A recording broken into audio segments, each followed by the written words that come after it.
खुशामदीद कहते हैं हम आपको शरीफ शो में। ये शरीफों का शो है, इसीलिए आपको मदऊ किया है। जो आदमी हमारी नज़र में शरीफ है हम उसे बुला रहे हैं शो में पहले, और जिन्हें नहीं बुलाया वो खुदा न खास्ता अपने आप को ये ना समझे कि वो शरीफ नहीं है। ये तो बड़ा मुश्किल मरहला है, क्योंकि ज़रूरी नहीं कि शरीफ हर एंगल से अपने आप को ये साबित करें कि वो हर जगह सही है। अक्सर शरीफ शोज़ जो हैं उनके पीछे बहुत बड़े बड़े हाथ होते हैं उमर साहब, हाँ। और वो ओरिजिनल नहीं होते। ये बात है, आजकल तो हम ये देख रहे हैं शरीफों के साथ हाथ हो रहा है। अच्छा, बहरहाल हम लोगों को शराफत से और शरीफाना गुफ्तगू करने का एजाज़ आपके साथ हासिल रहेगा इंशाल्लाह।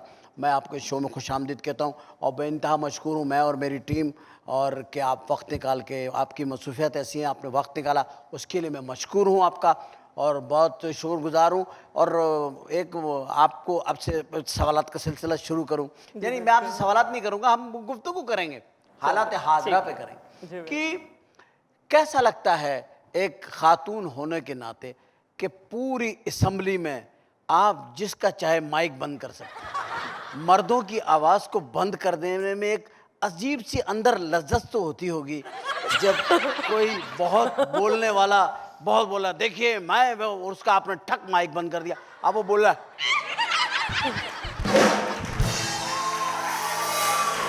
नहीं उमर, ऐसा होता है कि कुछ लोग जो हैं वो इससे बहुत कॉन्शियस होते हैं। इसमें मर्द और औरत में डिफ्रेंशिएट नहीं कर सकते कि एक हद तक रियायत मैं देती हूँ, उसके बाद मैं बड़ा स्ट्रिक्टली करती हूँ। स्ट्रिक्ट होना पड़ता है, रूलिंग देनी है, रूलिंग और इसका ही हमने ओथ लिया होता है। yes। और मेरे लिए ये बहुत ही फ़ख्र की बात है कि हिस्ट्री में पहली दफ़ा यूनानिमसली इलेक्टेड डिप्टी स्पीकर हूँ मैं, माशाअल्लाह। और इसका मैंने ओथ लिया है कि मुझे न्यूट्रल वे में करना है। तो ऊपर जब मैं जाती हूँ, उस चेयर पे मैं बैठती हूँ, मेरे सामने 300-400 लोग होते हैं, मैं बिल्कुल सब भूल जाती हूँ सामने कौन मेरी दोस्त है, कौन मेरी पार्टी के लोग हैं जिन्होंने मुझे यहाँ भेजा। मुझे मालूम होता है कि मैंने खुदा को हाजिर नाजिर जान के ओथ लिया है और कुछ नहीं। वाह, वेरी नाइस। इसमें एक बात जो मैं समझती हूँ कि क्रेडिट जो है हमारी पार्टी को वो ज़रूर जाता है कि मुझे कभी भी रूम में आके लॉ मिनिस्टर ने या किसी सीनियर पार्लियामेंटेरियन और या सीनियर पार्लियामेंट्री मिनिस्टर जो हैं या सीएम ने कभी ये नहीं कहा कि आपने हमें जब चेयर करें तो हमें फेवर देनी है, कभी भी नहीं कहा उन्हें। एक तो ये कि वो कर ही नहीं सकते। अच्छी बात है ना, आपसे एक उम्मीद का चिराग रोशन होता, पता है क्या, ये आप एक एग्जाम्पल बनते जा रहे हैं ना आप लोग। जैसे हमारे यहाँ सियासतदानों ने, बहुत कम सियासतदान हैं पॉलिटिशियन जिन्होंने अपने आप को एग्जाम्पल बनाया है फॉर नेक्स्ट पर्सन, कि भाई ये जो हमारे पास आने वाली लोग हैं वो हमें ले करके चले। ऐसे बहुत कम लीडर हुए हैं। लेकिन मैं ये आपसे बात कहना चाह रहा था कि क्या बातों पे आपको गुस्सा आता है? कभी आप अपनी बातें, सड़क पे आपको किस बात पे गुस्सा आता है ये बताइए। एक आम, अभी झंडे वाली गाड़ी से आप उतर जाएं। झंडे वाली गाड़ी में तो उमर मैं अभी 1.5 साल से बैठ रही हूँ। इससे पहले मैंने वैगनों में, बसों में, रिक्शा में और बहुत कम टैक्सी में सफ़र किया है। मुझे बड़ा ये फ़ख्र होता है कहते हुए। और मुझे जो है वो इस वक्त गुस्सा आया करता था जब मैं जॉब किया करती थी और 17C थी या बहरहाल भूल गई अब मैं, उसमें मैं स्कूल जाया करती थी। और जब वो दूर से आती थी और भरी हुई होती थी तो मुझे लगता था कि जो उसके ये डिजिट्स हैं वो मेरा मुंह चढ़ा रहे हैं। और मुझे जो है जब 1-2 तो मुझे वैसे ही करके स्कूल जाया करना पड़ता था, लेकिन अगर मुझे देर हो रही है और वो भरी हुई आई और मुझे रिक्शा करनी पड़ रही है तो मुझे बहुत बेबसी का एहसास होता था, क्योंकि अगर हम थोड़ा सा लेट हो जाएं तो एब्सेंट मार्क हो जाती थी और पूरे दिन का हमारा आना जो है, तो ट्रांसपोर्टेशन जो है वो प्रॉब्लम है।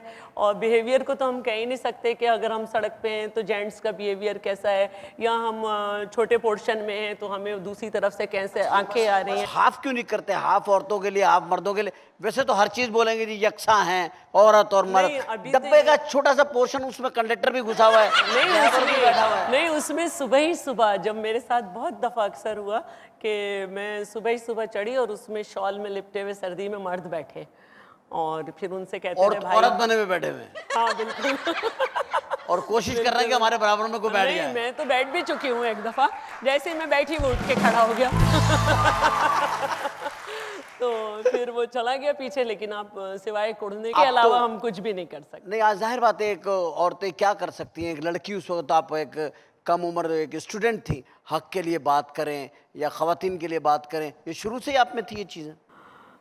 जी, ये मुझे विरसे में मिला है। ये आपके विरसे में है? जी बिल्कुल। मेरे फादर जो है वो एटॉमिक एनर्जी कमीशन में थे और हम 5 बहन भाई थे। तो मेरे फादर हमेशा ये कहते थे, ये सब कुछ इतना मेरे पास है, इतना मैं कर सकता हूँ, आगे तुमने खुद करना है, किसी से डरने की ज़रूरत नहीं है, सच बोलो कोई मसला नहीं है, तकलीफ़ होगी थोड़े दिन होगी।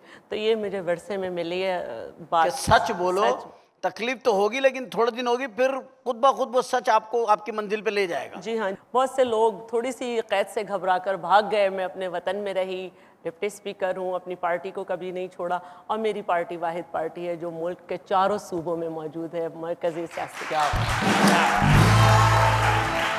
आपने कितने तो छोटी लाइनों में पूरी हिस्ट्री इतनी बड़ी बयान कर दी, तो आपने एक जुर्रत का मुजाहरा किया। अच्छा, मैं वो गुस्से की बात कर रहा था, कभी आपको इस बात पे गुस्सा आता है कि आप देखती हैं कि आपको सड़क के ऊपर ये फ़कीरों पे गुस्सा आता है जो मांगने वाले हैं? इन पे तो मुझे तरस आता है, इन मगर ये तो पर प्रोफेशनल है। जी हाँ, लेकिन हमारी मजबूरी ये है कि ये इतने परफेक्ट हैं कि हम इन्हीं को ही देते हैं। मतलब ये अपने काम में इतने माहिर हो चुके हैं बिल्कुल, हम कि हमें इन पे तरस आया था, हम फ़कीर भी इन्हीं को समझते।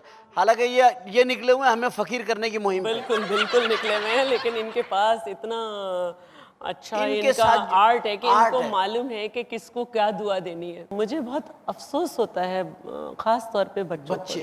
मुझे भी एक दिन बहुत अफसोस हुआ, सर्दी की वाक़या हकीकत बता रहा हूँ मैं, लाहौर के अंदर मैं परफॉर्मेंस करके निकला रात को 2-2:30 बजे, तो बिल्कुल सन्नाटा, उस सन्नाटे में सर्दी में एक लड़का घसीटता हुआ पैरों से ना यूं यूं करता हुआ आया, गाड़ी के पास मेरी ऐसे से हाथ किया, रुक गया और फिर मुझसे कहने लगा, भाईजान मैंने उसकी हालत ही देख ली, मुझे पड़ता था, मैं अंदर हीटर चला के बैठा हुआ था अपनी गाड़ी में। मैंने गाड़ी का शीशा उतारा और मैंने उसे 500 रुपये दिए। मैंने कहा, बेटा कोई पैंट ले लो, कोई स्वेटर ले लो, लंडा बाजार से ले लो, लेकिन ले लो ताकि पहनो, तुम इतनी ठंड में तुम ये ने कैसी पतलून एकदम फटी हुई सी पहनी हुई है।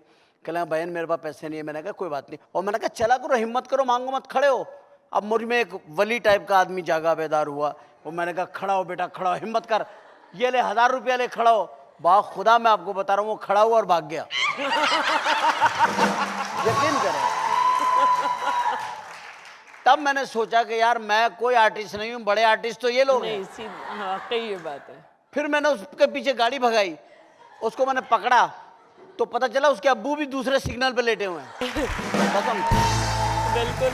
एक तो चलो ये फकीर हैं, औरतें हैं, ये हैं, आप आज भी बन के आ गए, ये आ गए, एक वो जो खुसरे आ गए हैं, जो ख्वाजा सरा आ गए हैं, इन्होंने तो मेकअप कर करके बोनेट पे आके यूं खड़े हो जाते हैं।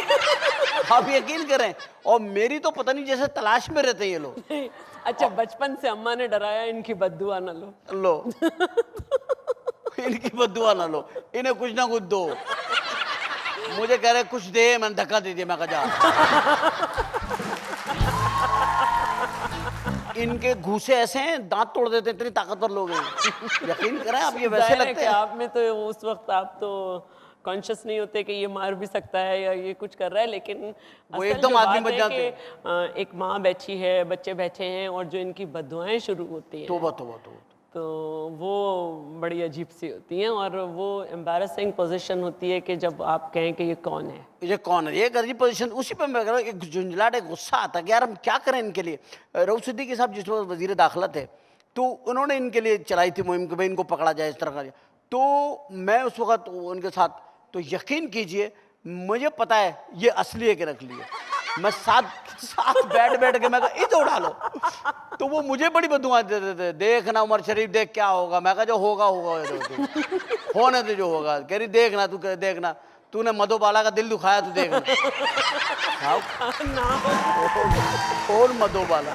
मैं हैरान हूं, मधुबाला कौन है? वो पता चला अपने आप को मधुबाला कह रहे। एक खुसरा आया, आंखें यूं और काला रंग और 2 दांत टूटे हुए, और मैंने कहा तुम कौन हो? कहता मैं बाबर शरीफ हूं। बहरहाल, क्योंकि शरीफों के जिक्र से हमने शुरू किया था और बाबर शरीफ का नाम लिया, तो हम फिर शरीफों पर आ गए। शरीफ आ गए तो शराफत से हम, इससे पहले कि हमें ऊपर से आवाज़ आए, हम बड़े शरीफाना तरीके से एक छोटी सी ब्रेक लेते हैं और आते हैं ब्रेक के बाद वापस और गुफ्तगू कर रहे हैं इस वक्त हम डिप्टी स्पीकर सिंध असम्बली मोहतरमा शैला रज़ा से और वापस आके दोबारा इनसे बात करते हैं। Thank you very much.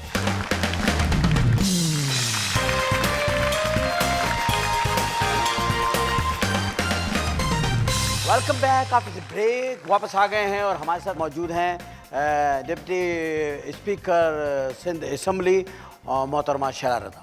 और हम बात कर रहे थे उस वक्त थोड़ी सी इस बात की कि हमें गुस्सा झुंझलाहट का शिकार क्यों है, हम लोग क्यों एक दूसरे को बर्दाश्त नहीं कर पा रहे हैं। एक मतलब एक आदमी हॉर्न देता है तो अगला शीशे में सुनो क्या है, मतलब थोड़ा सा भी हमें वो नहीं रहा बर्दाश्त का मादा। ये क्यों है, ऐसा सिस्टम क्यों हो रहा है? मैं आपसे पूछना चाहता हूँ ऐसा क्या हमारे पास प्रॉब्लम हो गया है कि हमारे पास सिस्टम नहीं कोई आ रहा, हम क्यों सेट नहीं हो रहे? देखिए उमर, किसी भी मुल्क के लिए बेहतरीन सिस्टम जो है वो डेमोक्रेसी है। और क्योंकि इसमें हर बड़ा आदमी या हर जिम्मेदार आदमी या जो देखिए सरबराह जो होता है वो उसकी हैसियत फादर की होती है। सही। वो अपनी मिसाल कायम करता है अपनी फैमिली के लिए। तो अब ये जो डेमोक्रेटिक सिस्टम है इसमें जो भी जितने भी रिप्रेजेंटेटिव्स हैं वो इलेक्टेड हैं। हम आपके सामने अकाउंटेबल हैं और अगर हम आपके सामने रहेंगे हम अपने हर फेल का जवाब देते रहेंगे। लेकिन बदकिस्मती हमारी ये है कि हमारे यहाँ जो ये एक सिस्टम है जो कि इंसानियत सिखाता है, जिससे हमारे अंदर शऊर पैदा होता है, जिससे हमें मालूम होता है कि हम कितने टैलेंटेड हैं, हमारे राइट्स क्या हैं, इसको डिसकंटिन्यू बार बार ताकत के ज़ोर पे किया गया और ताकतवर इकट्ठे हो गए और उन्होंने ये तासुर दिया कि जिसके पास ताकत है वही सब कुछ कर सकता है। तो ये जो बर्दाश्त ख़त्म हुई वो इसी तरह ख़त्म हुई कि हर एक ने ये अपना नस्बुल ऐन बना लिया कि वो ताकतवर है, उसने ये कर लिया, कोई उसकी पूछ नहीं, मुझे भी अपने आप को ताकतवर करना है। इसमें पिसते चले गए। तो अब बुराई हमेशा ऊपर से आती है। ऊपर से कहाँ से? मतलब जैसे अगर किसी घर का सरबराह जो है वो झूठ बोल रहा है कि बच्चे से बार बार कहलवाए मैं नहीं हूँ, ये करूँ, या कोई भी झूठ अपने बच्चे के सामने बोल रहा है या जो अमल कर रहा है तो बच्चा वैसे ही बच्चे को ट्रेन कर रहा है। बिल्कुल, मतलब ये बहुत रुझान है। जब मैं गवर्नर भी होती हूँ, गवर्नर साहब के पास तो पता नहीं कितने लोग आते होंगे, और डिप्टी स्पीकर होती हूँ तो लोग कहते हैं बड़े बड़े आराम से आके हमारा बच्चा फेल हो गया, हमें उधर एडमिशन चाहिए। पेरेंट्स फ़ोन करते हैं। तो जब आप खुद अपने बच्चे को करप्ट कर रहे हैं तो इसी तरह एक मुल्क का भी सिस्टम होता है। अगर हुक्मरान करप्ट है तो नीचे तक करप्ट है। कोई भी आप कर लें आपको सजा नहीं होगी अगर आपके पास ताकत है। अच्छा, लोग भी देख रहे हैं कि यार करप्शन पे सजा नहीं हो रही है, तो फिर नीचे भी यही रुझान आएगा ना कि मैं भी किसी को अकाउंटेबल नहीं हूँ, वो ताकतवर है तो मैं भी ताकतवर हो जाऊँ मेरी। फिर इस तरह ये होता है कि गलत लोगों के आपस में जल्दी ताल्लुकात होते हैं। बज़ाहिर अच्छे लोगों के अच्छे लोग आपस में कम मिल रहे होते हैं, लेकिन गलत जो हैं वो आपस में बहुत ज़्यादा मिल रहे होते हैं। अच्छे लोग तो ज़्यादा मुलाकातों को अच्छा ही नहीं समझते ना।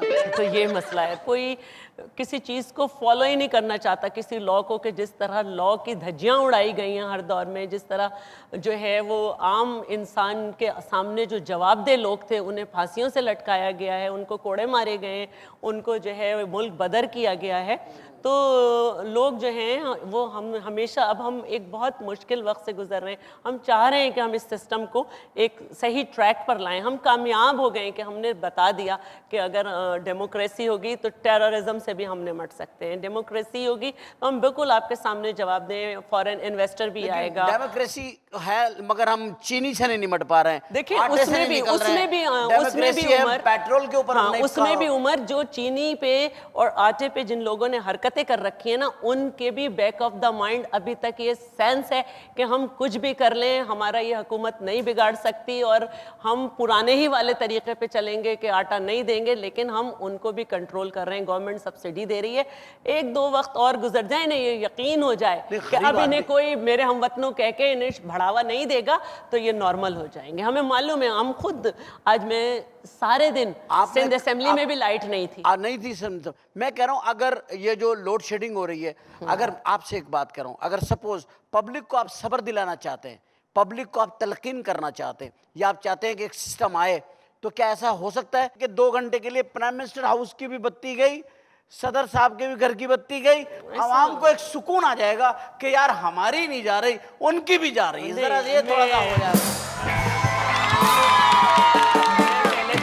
बात बता दूं कि ये जो सदर, वजीर आजम, वजीर आला, गवर्नर, डेमोक्रेसी में ये इलेक्टेड लोग हैं, हमने इन्हें वहां तक पहुंचाया। वो सही ये है। हमें सर्व कर रहे हैं, ये वहां फालतू नहीं बैठे, ये शर्ट्स बदल बदल के गैर मुल्की दौरे नहीं कर रहे हैं, ये हमारे लिए कर रहे मैं कह हैं। रहा हूं वहां वो पे है सिर्फ ना, ये जो प्रेसिडेंसी होती है, ये एक पूरा सेक्रेटरीट होता है। बिल्कुल सही। तो मैं यहाँ पे काफी बैठा हूँ, सब कुछ जी, है वहाँ पे, बिल्कुल। मुझे पता है। लेकिन मैं कह रहा हूँ इतने बड़े बड़े जनरेटर्स लगे हुए हैं, लेकिन पब्लिक के थोड़ा सा एक पब्लिक भी अगर सुबह होने से पहले 5 बजे जब फजर पे उठे और बल्ब जला दे तो 11 बजे तक, बल्ब बुझा दे तो 11 बजे तक जो है गैलरियों के बल्ब न जलते रहें। हमने भी पब्लिक में भी लेकिन हम तो ये भी देखा है, ये केसी, और हमने ये भी देखा है, लाहौर में भी देखा है, सिंध में भी देखा है, पंजाब में सरहद में भी देखा है कि सुबह 10-10 बजे 11-11 बजे तक पोल की स्ट्रीट लाइट ऑन है। ये मैं भी हमने- इंडिविजुअल रिस्पॉन्सिबिलिटीज जब तक हाँ, नहीं जब तक होगी नहीं ना, होगी हम हम लोगों कुछ भी किसी भी सिस्टम कोई को सिस्टम नहीं कर सकते, यानी कि कितने भी आर्टिकल हो, चाहे वो 6 हो, 4 हो, 5 हो, जब तक अवाम में सेंस नहीं होगा, हम किसी भी चीज का रास्ता नहीं रोक कर सकते। सकते। ये बात आपने बड़ी प्यारी की। अच्छा एक बात बताएं, एक जमाना आया था लड़कियां अपनी किताबों में दिलीप कुमार की, वहीद मुराद की और मोहम्मद नदीम की, ये वो रोमांटिक हीरोज रहे हैं जिनकी तस्वीरें रखती थी, और किसी ना किसी तरह ये हीरोज हमारे तालीमी नसाब में शामिल हो गए थे, किसी ना किसी तरह। नहीं, इस लिहाज से भी हो गए थे कि हमारे यहाँ जो फिल्म के सब्जेक्ट थे वो इसीलिए थे कि उससे हमारी सोसाइटी में सुधार आए, हमारे मतलब ड्रामा आपकी या किताब में फिल्म। किसी की तस्वीर रही है कभी? नहीं, बड़ी बदकिस्मती मेरी ये रही कि मैंने ऑनर्स में एडमिशन लिया 85-86 में, और ये इतना सख्त तरीन दौर था कि ज़ियाउल हक साहब जो थे वो फिल्मी दुनिया का तो कबाड़ा कर कर ही गए थे। हाँ, और बिल्कुल मैं जो थी वो ये सब कुछ भूल के इस जद्दोजहद में लगी हुई थी कि हम अपना सिस्टम जो है फिर उसको किसी तरह बचा लें। हमारे कायद ने तो काम करा है, फांसी पे चढ़ गए, मोहतरमा जेल में है, तो हमें फॉलोअर्स बनना है।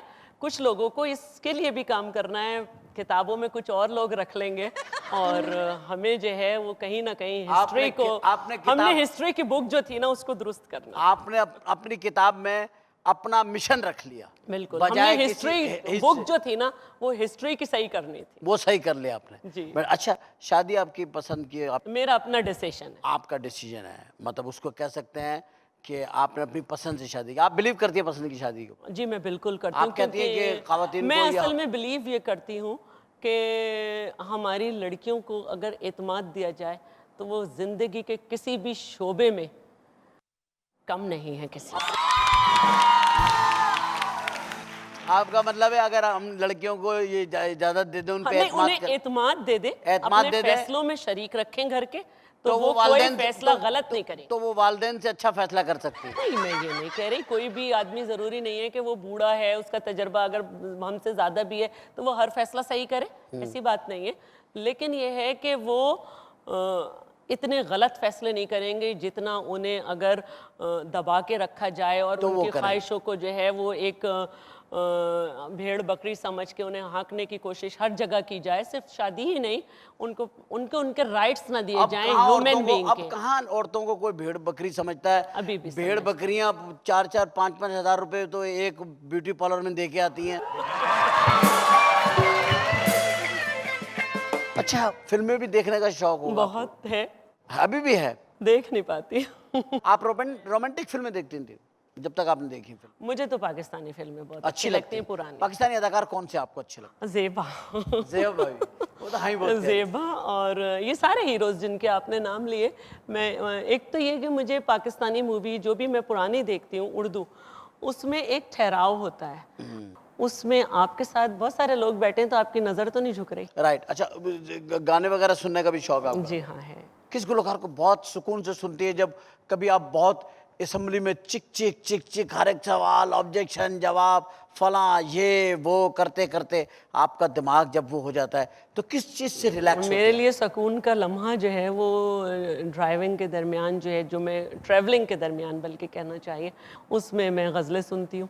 और लता को सुनती हूँ, मेहदी हसन साहब को सुनती हूँ, नूरजहां साहिबा को सुनती हूँ, रफ़ी, किशोर, अच्छा, ये मेहदी हसन सारे। साहब को सुनती हैं आप? जी, आपको बिल्कुल। पता है वो बीमार हैं बहुत? बहुत ज़्यादा जी, तो आप मैंने सुना उनको था वो देखने एडमिट गई, भी कोई हो गए। टेलीफोन कुछ किया उनको? नहीं, मैं इत्तफ़ाक़न मैं नहीं जा सकी, लेकिन काफ़ी लोग जा चुके हैं और मैं जाना चाहती हूँ, लेकिन मेरे साथ वाक़ई ये प्रॉब्लम है कि कुछ लोग मसरूफ़ होते हैं और मैंने अपने आप को मसरूफ़ किया हुआ है। किया हुआ है। उसमें मेरी कोताही है ये कि मैं नहीं गई, लेकिन मैं जाना चाहती हूँ क्योंकि डिस्ट्रिक्ट सेंट्रल में ही रहते हैं और मेरे हस्बैंड ने वहाँ से इलेक्शन भी लड़ा था, तो हमारी जब से प्लानिंग थी, लेकिन मैं इंशाल्लाह बिल्कुल मैंने इसलिए कहा नहीं, मैं मैम बिल्कुल आपको जाना कि चाहिए, ये इसलिए हमारे जाना चाहिए हमें असासा हैं कि ये ये हमारा असासा है। इनको एक जेस्चर हम जा करके दे दें तो जी, ये, बिल्कुल। अब देखिए ना, जब वो बीमार थे, मैं उस वक्त एडवाइज़र था, तो हम उनको गवर्नर साहब देखने गए, उनको और मिनिस्टर सारे देखने जाते थे। फिर अभी वज़ीर आला साहब ने भी उनको, कायम अली शाह साहब ने भी उनको जा करके देखे, मिले, सब बिल्कुल, कुछ हम तो हुआ। फ़नकार दोस्त लोग आप हैं। फनकार, मैंने एक फनकार होने की हैसियत से मैं कहता हूँ कि हमारी किसी भी गवर्नमेंट ने कभी भी जो है ना फनकारों के लिए कोई पॉलिसी अनाउंस नहीं करी कि भाई ये फनकारों की पॉलिसी है। तो हालांकि हमारा अगर सही यूटिलाइजेशन हो बल्कि तो हम बस एक दूसरे, काम करते हैं, जब किसी की डेथ हो जाती है एक प्रोग्राम कर लेते हैं जिसमें सब ट्रिब्यूट पेश कर देते हैं। हाँ। ये भी हमारा हिस्सा है कि ज़िंदगी में मुखालफत करो, नज़रअंदाज करो, जैसे ही वो चला जाए आप उसको माफ करो, उसकी बस 1-1.5 हफ्ते बात करें, फिर उसकी फैमिली पे क्या गुजरी, क्या हो कुछ ना रहा है, करें, कोई मसला नहीं मगर है। ऐसा हमें नहीं करना चाहिए। अच्छा, आपसे एक सवाल और बस मेरा बड़ा प्यारा सा है, ये बताइए आपकी पसंदीदा शख्सियत कौन है, पर्सनालिटी आपकी? वैसे पॉलिटिक्स में तो मैं जनाब ज़ुल्फ़िकार अली भुट्टो और मोहतरमा बेनज़ीर भुट्टो को इस हद तक कि मैंने अपनी पूरी ज़िंदगी जितनी भी है अब तक आधी से ज़्यादा उसमें दे दी, अपनी पार्टी के मकासद के लिए दे दी। बहुत और उमर साहब, मैं जिस क्लास से ताल्लुक़ रखती हूँ और जिस सोसाइटी में हम रहते हैं उसमें हम अगर अपने दिए गए टाइम पे ना आए ना तो माँ दरवाजे से बाहर आ जाती है। सही। और मैंने 1 महीना CIA सेंटर में और 4.5 महीने जेल में गुजारा है, और उसके बावजूद भी अगर मैं आज इसी पार्टी में हूँ तो मेरा सर फ़ख्र से बुलंद है, कहीं पछतावा नहीं है मेरे पास। वाह, बहुत देखिए, असल में वही लोग याद रह जाते हैं और यादगार हो जाते हैं जो ऐसे लम्हात में साथ रहते हैं, जब वो एक आदमी पूरी ज़िंदगी का हिस्सा गुजार कर और अपने मकसद और बामकसद गुजार के आता है और एक हयादारी के साथ और एक पहरेदारी के साथ गुजार के आता है, तो वो अमर हो जाते हैं वो लोग। और ऐसे भी लोग हैं जो अपनी रिवायत को, अपने सिलसिलों को लेकर चलते हैं। ऐसे कौन लोग हैं जो अपनी रिवायत को, सिलसिले को लेकर के चलते हैं? उनमें से एक तो है इलेक्ट्रॉनिक मीडिया, जो अपनी रिवायत नहीं तोड़ता, और वो रिवायत है ब्रेक लेने की। हम भी नहीं तोड़ेंगे, इस रिवायत को बरकरार रखेंगे। लेते हैं थोड़ा सा ब्रेक और ब्रेक के बाद वापस आते हैं और फिर दोबारा यहीं से शुरू करते हैं जहाँ से हम सिलसिले को तोड़ रहे हैं।